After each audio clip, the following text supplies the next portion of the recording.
You're sending out disputes and have no idea why the credit bureaus or the data furnishers are not responding, then this is the video that you want to watch because we're talking about what to do when the bureaus don't respond. And this actually goes directly over with the live workshop that we're going to be doing on the 12th of May at 6 p.m. And yes, super live, super important. You should be there because I'm going to show you exactly how to get unstuck when the bureaus verify as accurate. We're going to be talking about what to do when they verify as accurate, what to do when they don't respond, and what to do when they ignore you or use stall tactics or scare tactics. All right. So you're going to want to go and check this out. Like I said, the link is in the description. And if you want to see if I can do a credit sweep for you, use that link right here at the top of the screen, or you can look at the graphic that's right at the top of the screen. Head over to my740.com and I will see if I can help. Now let's jump right into this. Now, you may be wondering, well, hey, Kristen, obviously they have to remove these things when they don't respond and I send my dispute, right? Wrong.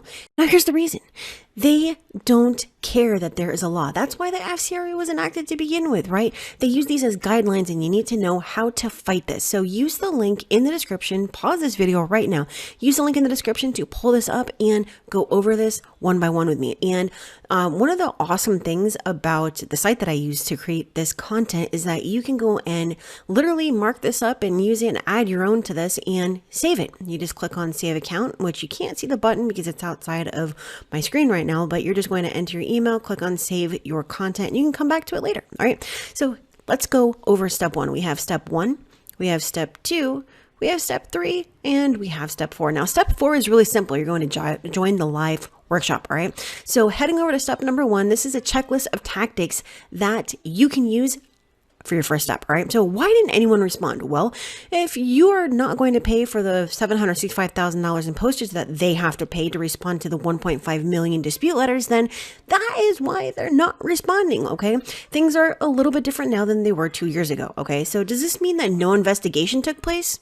Where do I go from here? Well, that doesn't mean necessarily that any investigation took place or that it did not take place, but there's certain things that you should be doing or noticing, all right? So everything is in the report, all right? So first things first, was the notice of dispute entered? All right.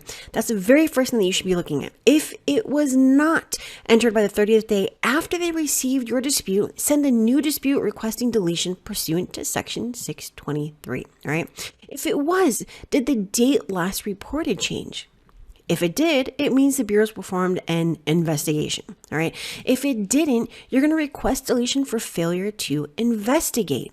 If it did not, request deletion for failure to investigate, all right? So this is kind of straightforward, but there's certain things that you should know so that you can use these to remove your negatives, okay? And everything follows a nice little sequence, as you can see, where there's a science behind everything that I do, obviously, right? So do you see inaccurate info? Check every disputed account for inaccuracies. Date last active, date last paid, date last reported, notice of dispute, activity after the close date, date of the first delinquency, payment history, monthly payment, etc. Now, you're going to craft a dispute letter using the highest impact dispute reason and include the facts taken directly from the credit report, as I always tell you, right? Now, another thing that you want to do, check every disputed account for changed information and craft a dispute based on the new info. And this includes using or reusing Top Gun dispute reasons, right? Like the date last active, okay? So if nothing changed, do not reuse a dispute reason because it's going to come back as frivolous. Instead, you should use the next best dispute reason based on how the account should be reported. Now, you can add your own by using this button right here, but which of these are you going to try? What do you think is going to be the best strategy for you? And you can write your answer right here. And like I said, you're just going to click on save to account. And when you look at this, when you pause this video and pull it up, it's going to be a yellow button.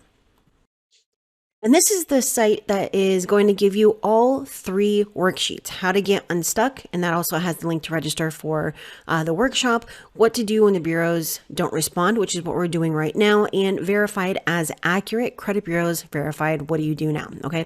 You can access all three of these on this page. So these links are down in the description. So let's go back to step two. So this is the checklist of tactics that you should be using if that didn't work. And now we have to get a little bit creative, right? What do you do if they still didn't respond? Well, Why do you think they didn't respond? The bureaus, the creditors, the collectors. I want you to write your answer here. And then now let's go over these tactics, all right? So you're going to ask for proof of investigation. If you are sending disputes certified but not receiving responses, you want to demand proof of an investigation.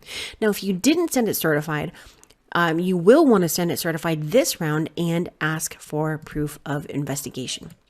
You can send a dispute to the creditor or collector and ask for a response. And you're going to start making noise about the fact that no one is responding to you. And this can be a little bit frustrating, right? But this is why I don't care about who responds and what they do. It's not about what they do. It's about what we do when we use the facts taken directly from the credit report, okay?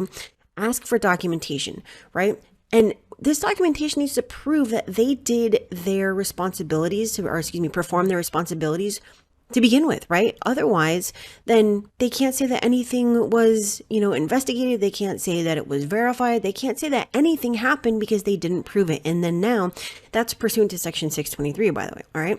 Now ask for documentation. And this is proving that they did their responsibilities. Okay.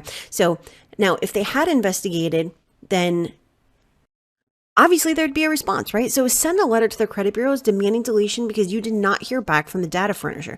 And if they had investigated and they did report accurately, they'd have no problem responding to it. It's common sense. Now you can add your own right here using this button where it says add your own if there's other things that maybe you want to throw in this step. All right. So step number 3, where to go next. Now, this is when we're going to start making those complaints and making noise. So why should your rights be violated just because they didn't want to do their job? So if they're still not responding, submit CFPB complaints against the bureaus, the creditors, and the collectors. Not only that, but you're going to include all your dispute letters, credit reports, and if relevant, certified mail tracking and return receipt. You're going to send a copy of it to all relevant parties, and then you're going to demand with a letter deletion for violation and FCRA non-compliance of inaccurate data reported on the consumer report. I know that's a mouthful. And you're going to start making other complaints with the BBB, the AG, the FTC. All right. Now, if there's other things that you can think of, add your task right here. All right. And then step number 4 is really simple. Join our live workshop and learn how to beat the bureaus. Okay. So when they're coming back and saying something is verified as accurate, you and I both know they didn't verify a damn thing. Okay. Use this purple button right here where it says register for the live workshop. It's going to take you to this page, and you can also join the community, and there's going to be more details on here, but you can find those details over here on this page. Let me just see if I can bring this open.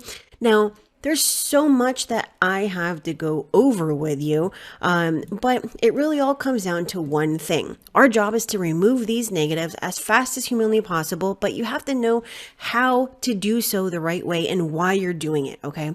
So if you want to do that, use the links. You can access everything that you need, or schedule a call with me and I will see if I can help. But I will see you later. Have a great weekend, and that is it for now. Bye.